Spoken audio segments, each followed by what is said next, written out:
নাহমাদুহু ওয়া নুসাল্লি আলা রাসূলিহিল কারীম আম্মা বাদ। 5 মিনিট মাদ্রাসার কোরআন শিক্ষা আসরে আপনাদেরকে স্বাগতম। বিগত একটি ক্লাসে আমরা জানতে পেরেছি আরবি ভাষা অর্থাৎ কোরআনের ভাষা কতটা সহজ অন্যান্য ভাষার তুলনায়। আজকে আমরা আরবি 29টি হরফ হাতে কলমে দেখব। আপনারা আমার সাথে সাথে উচ্চারণ করবেন এবং এই বিষয়টা সময় নিয়ে একটু প্র্যাকটিস করবেন। ইনশাআল্লাহ অল্প সময়ের মধ্যে, অল্প দিনের মধ্যে আপনার এই হরফগুলো মুখস্থ হয়ে যাবে।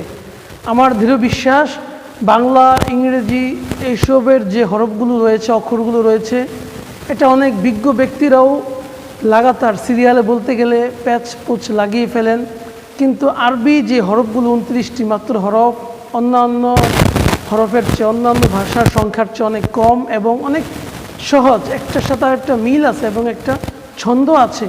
সেই জন্য ছোটো বাচ্চারাও সেই জিনিসটা ভুলেন না, সিরিয়ালটা ভুলেন না।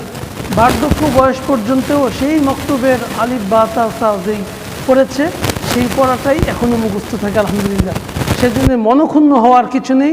একটু হিম্মত, একটু সাহস, একটু সময় নিয়ে আরবি ভাষাটা পড়বেন এবং শিখবেন। এটা মুসলমানদের ধর্মীয় ভাষা, এটা কোরআনের ভাষা, হাদিসের ভাষা এবং আখিরাতের ভাষা। এই ভাষাটা অনেক মর্যাদাপূর্ণ।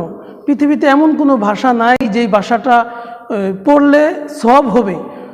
একমাত্র আরবি ভাষা আছে যেটা কোরআন পড়ার উদ্দেশ্যে যদি এক একটা হরফ পড়ে তাহলে তার 10 নেকি করে, সর্বনিম্ন 10 নেকি।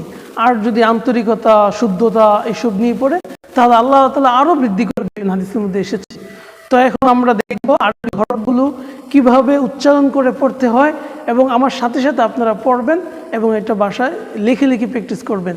ছোট বাচ্চাদের মতো করে পড়বেন, জোরে জোরে জোরে জোরে পড়লে জিনিসটা দিলের মধ্যে বসে যাবে এবং মুখস্থ হবে।